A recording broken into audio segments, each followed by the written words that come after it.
The agriculture industry is one of the biggest contributors to the Great Salt Lake's low water levels. Utah Rivers Council say that it makes up 85% of Utah's water use. If we're concerned about a terminal lake, the most important type of water conservation is anything that can reduce evaporated water. According to USU Extension, as much as 50% of the water used when irrigating crops can be lost to evaporation depending on sprinkler type, height, pressure, and the weather. The biggest challenges is that our hydrology has shifted from what it's been in wetter decades, and matching our water use to that changing hydrology is kind of the common lot of all citizens of the state. To combat these changes, we have built dams and reservoirs. In some cases, these can be used to protect resources and help with agricultural water use, but it takes money and time to build.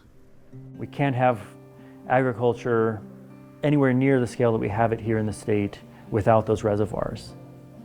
We can't have an economy thriving without the Great Salt Lake. As far as agriculture goes, it is hard to know when to draw the line on water usage when there are about 3.5 million mouths to feed. Utah Rivers Council shows that 75% of municipal water is used for outdoor purposes and 25% for indoor. Now we're seeing a combination of a downturn in water availability over the last couple of decades with continued increase in water demand, and we're in a pretty tough situation now. The Department of Natural Resources say we use about 4.5 billion gallons of water. Compared to other states and their populations, Utah uses more water per capita than most of the nation. It takes some education. When you don't see the effects of the drought necessarily on your water supply, it's hard to feel the need to conserve, and so that messaging takes time to get across. Most of the water used isn't for drinking, but for landscaping. According to the Utah State Center for Water Efficient Landscaping, about 50 to 65% of water is used annually, and for the most part, overwatering plants like grass and flowers.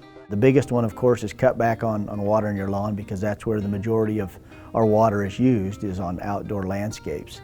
You can cut back indoors too, but the indoor water use, the majority of water you use in your house ends up in the river. So the biggest benefit you have is cutting back on lawn waterings and outdoor water use.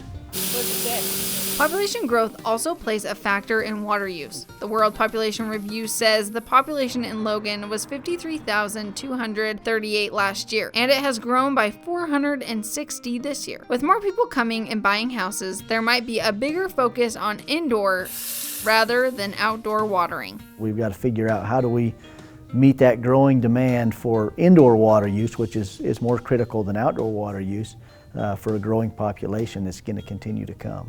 That it's this huge tension between how do we protect those economic and recreational activities while also protecting our quality of life by saving the Great Salt Lake.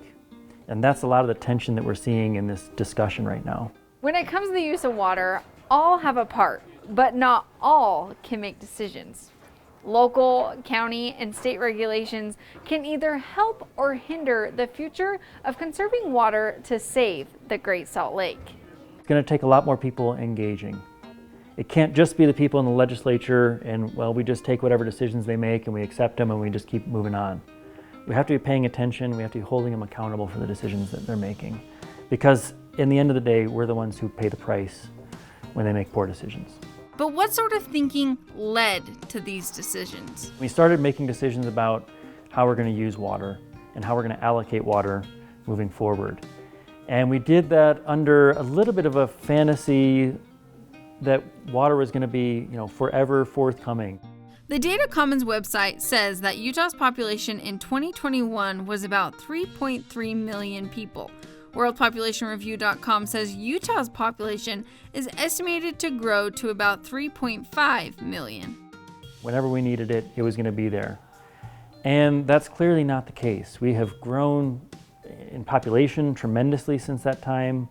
We've grown tremendously in terms of our water use. And we have now quite a bit outstripped the amount of water that we have.